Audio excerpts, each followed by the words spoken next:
भाजपाची सत्ता होती का? मग 60ला कुणी वाढवलं? ते काँग्रेसच्या काळात वाढलं. पुन्हा 10 वर्षांनी 70 आलं. 70ला होती ह्यांची सत्ता. 70ला पुन्हा काँग्रेसने वाढवलं. 80ला होती यांची सत्ता. 90ला 2000ला. म्हणजेच फडणवीस साहेब किती बेमालूम खोटं बोलतात, किती रेटून खोटं बोलतात. आणि त्यांना वाटतं की आपण जे गोड गोड आणि अत्यंत अनुनासिका स्वरात जे काही सांगत आहोत हे आमल्यालाच किती कळते असं त्यांना वाटतं. पण त्यांना हे माहीत नाही की फुले, शाहू, आंबेडकर, चारवाक, बसवेश्वर, संत कबीर आणि प्रबोधनकारांच्या विचारांवर चालणारी एक पिढी अशी तयार झाली आहे जी देवेंद्र फडणवीस साहेबांपेक्षा 100 पट अधिक ताकदीने अभ्यास करते आणि अभ्यास करून मांडते की देवेंद्रजी तुम्ही खोटं बोलताय, तुम्ही सर्रास खोटं बोलताय की 10 वर्षाची आरक्षण मर्यादा ही मोदी वाजपेयींनी नाही वाढवली. तुम्ही उलट आरक्षण सगळ्यांचं संपवायला बसलात. आता ज्या पद्धतीची नाटकं या सगळ्यांची चाललेली आहेत ते असलेलं सगळ्याच वर्गाचं आरक्षण बंद करण्यासाठीची नाटकं चालली आहेत. दादा हो, जेव्हा धनगर समुदाय आरक्षण मागतो, मातंग समुदाय आरक्षण मागतो, मराठा समुदाय आरक्षण मागतो, ओबीसी आरक्षणाच्या पूर्ण अंमलबजावणीसाठी भांडतो, हे सगळं इकडे चालू आहे. अरे पण हे आरक्षण मागताय कशासाठी? नोकऱ्यांच्यासाठी. नोकऱ्या शिल्लक कुठं राहिल्या? बार्टी असेल, सारथी असेल, आता आरटी सुरू होतंय. या सगळ्यांमधल्या ज्या नोकर भरत्या आहेत त्या आउटसोर्सिंग न होत आहेत. आता तर सरकार नवा GR काढायला बसलंय की पोलीस भरती सुद्धा आउटसोर्सिंग पद्धतीने करून घ्यायची. सर्व प्रकारच्या सिक्युरिटीज या आता वेंडर सिस्टीमने होत आहेत. सगळीकडच्या नोकर भरत्या या आउटसोर्सिंगने. हे जे सतत पेपर फुटत आहेत, आरोग्य सेवेचा पेपर असेल, तलाठ्याचा पेपर असेल, कुठला वैद्यकीय खात्याचा पेपर असेल, हे सगळे पेपर का फुटतात? कारण या सगळ्या परीक्षा आउटसोर्सिंग पद्धतीने घेतल्या जात आहेत. MPSC अर्थात राज्य लोकसेवा आयोगाला दुबळं करण्याचा प्रयत्न चालू आहे. जर सगळीकडे आउटसोर्सिंग चालू आहे तर सरकारी नोकऱ्या शिल्लक कुठं राहिल्या? भांडताय कशासाठी? खाजगी विद्यापीठ विधेयक पारित करून घेतलं सरकारने तिकडे पार्लमेंटमध्ये. आपण आरक्षणासाठी भांडत होतो तेवढ्या वेळात मोदी आणि गव्हर्नमेंटने खाजगी विद्यापीठ विधेयक पारित केलं. हे खाजगी विद्यापीठ विधेयक म्हणजे काय? म्हणजे समजा तानाजी सावंतांचं शिक्षण संस्थांचं जाळं आहे, विखे पाटलांचं शिक्षण संस्थांचं जाळं आहे, तर ज्या मोठमोठ्या शिक्षण संस्थांचं जाळं आहे त्यांना त्यांचा खाजगी विद्यापीठाचा दर्जा मिळेल आणि खाजगी विद्यापीठाचा दर्जा मिळाल्यानंतर तिथे भरण्यात येणारे शिक्षक, शिक्षकेतर कर्मचाऱ्यांच्या जागा यासाठी आरक्षण नियम लागू नसेल. काय भांडतोय आपण? कशासाठी भांडतोय? अरे जर तुमच्या जागाच शिल्लक नाहीयेत, बरं याच्यावर बोलावं कुणी? तर याच्यावर बोलण्यासाठी मुळात तुमचा व्हॉइस तर पाहिजे. तर तुमचा व्हॉइस नाहीये. नवनीत राणासारखा एखादा कॅन्डिडेट भाजपा निवडून देते राखीव जागांमधून आणि तो कॅन्डिडेट इथल्या मागास प्रवर्गाचे प्रश्न मांडण्यासाठी एनर्जी खर्च करत नाही. तो कॅन्डिडेट काय म्हणतो? मला मागासांचे प्रश्न सोडवायचे नाहीत, मला मतदारसंघाचे प्रश्न सोडवायचे नाहीत, मेळघाटाच्या कुपोषितांबद्दल बोलायचं नाही, काही बोलायचं नाही. काय करायचंय? फक्त मला जायचंय मातोश्रीच्या समोर जाऊन हनुमान चालीसात म्हणायची. लक्षात घ्या, चालीसा म्हणणं हा अधिकार आहे, समजूच शकते मी. तो म्हणा न म्हणा तुमचा तुमचा भाग आहे. ज्याला जे करायचे, प्रार्थना, नमाज, प्रे, जे करायचे ते करा, तो काही मुद्दा नाहीये. पण ते मातोश्रीच्या समोर कशासाठी? मुख्यमंत्र्यांना वेळ मागायची आहे तर मतदारसंघाचे प्रश्न घेऊन वेळ मागा. मुख्यमंत्र्यांनी नाही दिली तर मुख्यमंत्री दोषी असतील. दादा हो, आता इजा झाला, बिजा झाला, तिजा झाला, किमान या वेळेला तरी राखीव मतदारसंघांमधून खऱ्या अर्थाने राखीव प्रवर्गातल्याच लोकांना प्रतिनिधित्व मिळाले पाहिजे. ते अधिक महत्त्वाचे आहे आणि त्या दृष्टिकोनातून प्रयत्न झाले पाहिजे. मग उमेदवार कोण असावा? मग गालफाडे उमेदवार असावे का, रणधीर कांबळे उमेदवार असावे का, पृथ्वीराज साठे उमेदवार असावे का, किंवा अजून कुणी उमेदवार असावं का, हा प्रश्न गौण आहे. प्रश्न हा आहे की राखीवसाठीचा उमेदवार हा राखीवचाच असला पाहिजे, तो तिथलाच असला पाहिजे. महत्वाचं की त्याला स्थानिक प्रश्नांची जाणीव असली पाहिजे, त्याला गरिबीची जाणीव असली पाहिजे, त्याला आमचं जगणं कळलं पाहिजे, त्याला आमच्या जगण्या मरणाच्या व्यथा कळल्या पाहिजे. नाहीतर त्यानं आपलं डिवोचा सेंट फासफूस मारायचा आणि इकडून तिकडून यायचं आणि आईट हाणायची. आणि आपण तसेच एकट्याचीच उंच उंच माडी, एकट्याच्याच माडी समोर लांब लचक गाडी, एकट्याच्याच बायकोला सिल्कची साडी, एकट्याच्याच घरी केल्विनेटरचा फ्रीज आणि एकट्याच्याच घरी डायनिंग टेबल आणि एकट्याच्याच घरी पुरणपोळी, साजूक तूप, घटविंड्या, दूध, दुधावर साय. आणि समाजाचं काय? समाज गेला का सगळा बोंबल. मुद्दा तिथे आहे की या वंचित, या सगळ्या मागास प्रवर्गांचे प्रश्न समजून घेणारा उमेदवार असला पाहिजे. पहिली बाब. दुसरी बाब अशी की मागासांचे प्रश्न काय हे मागासांना तरी कळलंय का, हे फार महत्वाचं आहे. कारण बऱ्याचदा जे चळवळीत काम करतात, जे जमिनी स्तरला काम करतात, त्यांना ते प्रश्न कळतात. काय प्रश्न आहेत बरं आपले? इकडे ह्या माय माऊल्या बसल्यात सगळ्या. काय प्रश्न आहेत आपले? तर बाया एकाच गोष्टीत खुश, माय आता 1500चा फॉर्म भरायचा आहे की, आणि त्यांनी म्हणले तर की राखी पौर्णिमेला 3 महिन्यांचे एकदमच येतील आणि मग 4500 आले की झालं माय. आणि काय नाही माय, त्याच्यात मी ती गहू मनी टाकते मग जरा वाढवतेच पोत. हा प्रश्न आहे तुमचा, हा मुद्दा आहे तुमचा. माया हो, तुम्ही जरा विचार करायचा. मी मगाशी म्हटलं बैठकीमध्ये, तुम्ही लग्नाला जाता, डोहाळ्याला जाता, कुठं कुठं जाता, तुमचं नातं गोतं तुम्हाला आहेर माहेर करतं की नाही? तुम्हाला आहेर माहेर करताना जर तुमच्या माहेरच्या लोकांनी, तुमच्या भावाने, तुमच्या भाऊजाईने तुम्हाला 1500 नाही 1000, 2000ची साडी घेतली आणि तुमच्या लेकराला बोटभर कापड घेतलं नाही, तुमच्या नवऱ्याला कसलाच मान दिला नाही, नेसता तुम्ही साडी?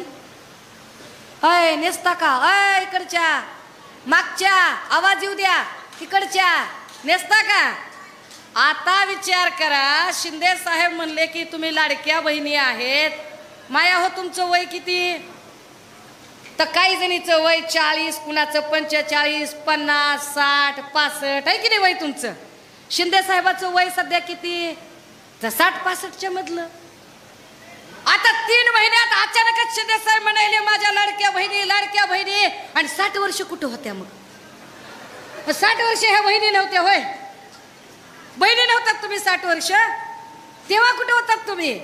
आणि जर तुम्ही बहिणी असतील तर बहिणीच्या लेकरांच्या शिक्षणाचं काय? खाजगी विद्यापीठ विधेयकासारखं विधेयक पोद्दार इंटरनॅशनल स्कूलला सूट देऊन टाकेल आणि पोद्दार इंटरनॅशनल स्कूल सारख्या शाळा लाखो रुपयाची फीस उकळतील, जी फीस आपण गोरगरीब जनता भरू शकत नाही. आपल्याला 1500 रुपये कुठं पुरतील माय? लेकराला वर्गात एका वर्षाची शाळेची फीस 4 ते 5 लाख रुपये खर्च चाललाय. 2-3 लाख रुपये शाळेला चालले, त्याच्या रिक्षाला 10-20 हजार रुपये चालले, पुस्तकाचे वेगळे, गणवेशाचे वेगळे, डब्याचे वेगळे, कितीतरी गोष्टी आहेत त्याच्यातल्या, आणि त्याचा विचार कोणीच नाही करत. हा सगळा विचार विधिमंडळात मांडायला कोण मांडू शकतं? तर ज्याने गरिबी बघितली आहे तो मांडू शकतो. जो रोज पिझ्झा, बर्गर, टोस्ट, पाव खातोय त्याला कळणार नाही तो प्रश्न. जो घरात किचन मध्ये पण ज्याची बायको स्लीपर वापरू वापरू मटकू मटकू चपात्या करायच्या, चपात्या करायच्या, चपात्या करायच्या, त्यांना नाही कळणार तो प्रश्न.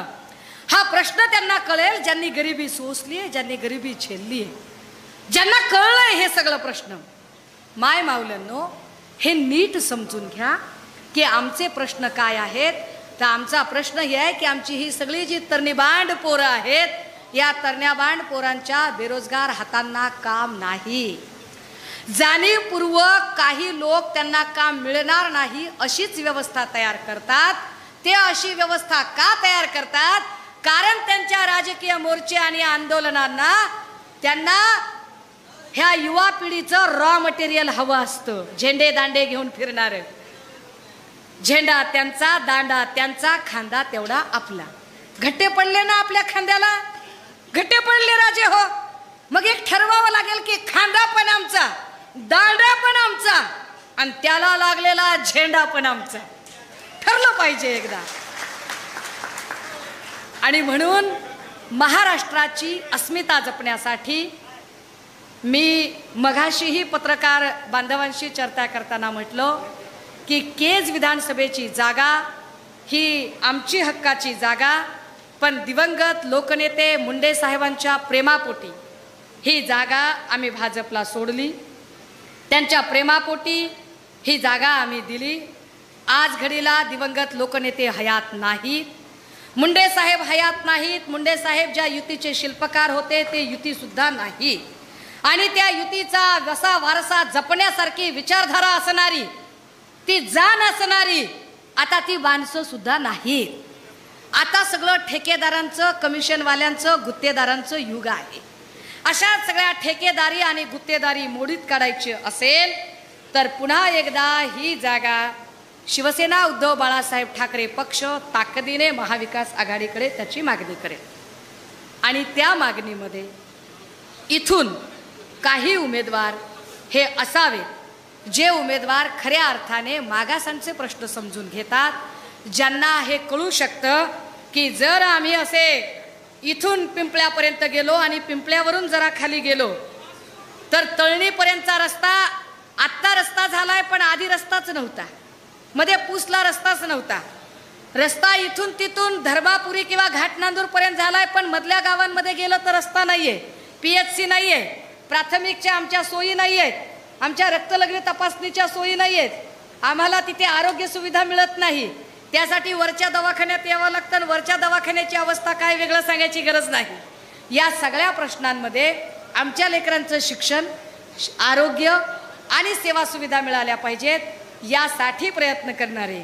जर त्यामध्ये, मी जर म्हणते हा, जर त्यामध्ये ते जर याच्यासाठी लावलं पाहिजे की गालफाडेजी यांच्यावर सुद्धा जबाबदारी वाढली पाहिजे.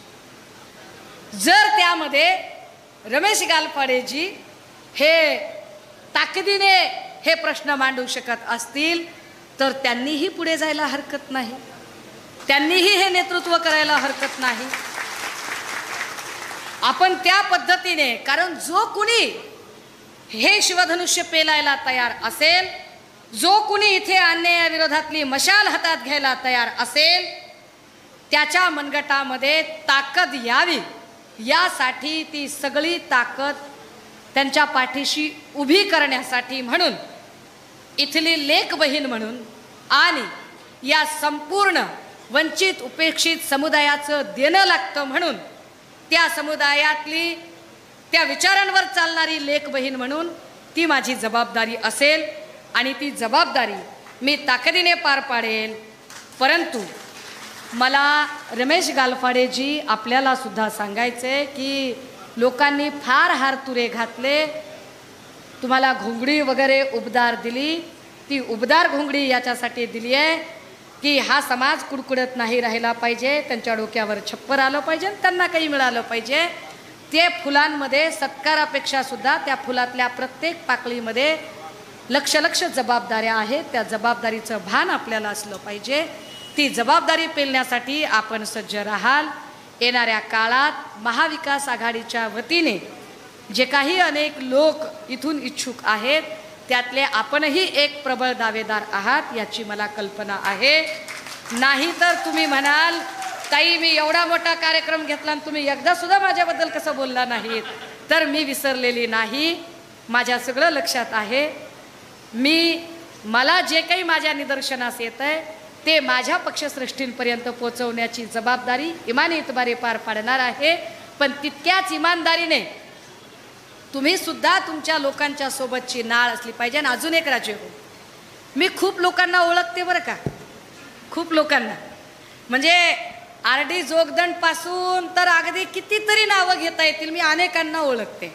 त्यामुळे इथं बसलेले चेहरे कोणत्या गावातले आहेत, कोणत्या नात्या गोत्यातले आहेत, आंबुजाचे किती आहेत, बुकराचे किती आहेत, अजून काय मला सगळं कळतंय. मला वाई कळती, वालाटी कळती, सगळं कळतंय. मला भटक्यांमधल्या 40-42 भाषा येतात, मला आरशी पारशी सगळी कळते. पण मी तुम्हाला एक सांगू का, कुठल्याच एका जातीवर कुठलीच निवडणूक लढणं सोपं नसतं. सर्वसमावेशक विचार करावा लागतो आणि सर्वसमावेशक विचार करून सगळ्यांना सोबत घेऊन जाण्याची प्रक्रिया पार पाडली पाहिजे. सगळ्यांना सोबत जेव्हा आपण घेऊन जातो त्यावेळेला, कारण बाबासाहेब असं म्हणतात, एकाच व्यक्तीने 10 पावलं पुढं चालण्यापेक्षा 10 व्यक्तींनी एक एक पाऊल पुढं टाकणं म्हणजे खऱ्या अर्थाने समाजवादी व्यवस्थेकडे जाणं असतं. आपल्या सगळ्यांना त्या अनुषंगाने लक्ष शुभेच्छा देते. आणि जर माझ्या बोलण्यातून कुणाच्या भावना दुखावल्या गेल्या असतील, तसं मी दुखावण्यासारखं काही बोलत नाही, पण काही जणांना खरबुड मरबुड वाटू शकतं. बऱ्याच जणांना असं वाटतंय की माझी भाषा जरा रगेल आहे, तर हो आहे, माझी भाषा रगेलच आहे. माझ्या बोलण्यात प्रचंड रग आहे, कारण माझ्या जगण्यात तेवढी धग आहे. मी धगीचं आयुष्य जगून आली आहे, त्यामुळे मला ती भाषा मांडणं भाग आहे. कुणाच्याही भावना दुखावल्या गेल्या असतील, वाईट वाटलं असेल, राग आला असेल, उपमर्द झाला असेल, माझा तसा हेतू नव्हता, पण तरीही वाईट वाटलं असेल तर त्याला माझा नाईलाज आहे. माफी बिफी काय आपल्या डिक्शनरीत नाही. मला असंच बोलायचं होतं आणि हेच बोलायचं होतं. थांबते, रजा घेते. जय हिंद, जय महाराष्ट्र.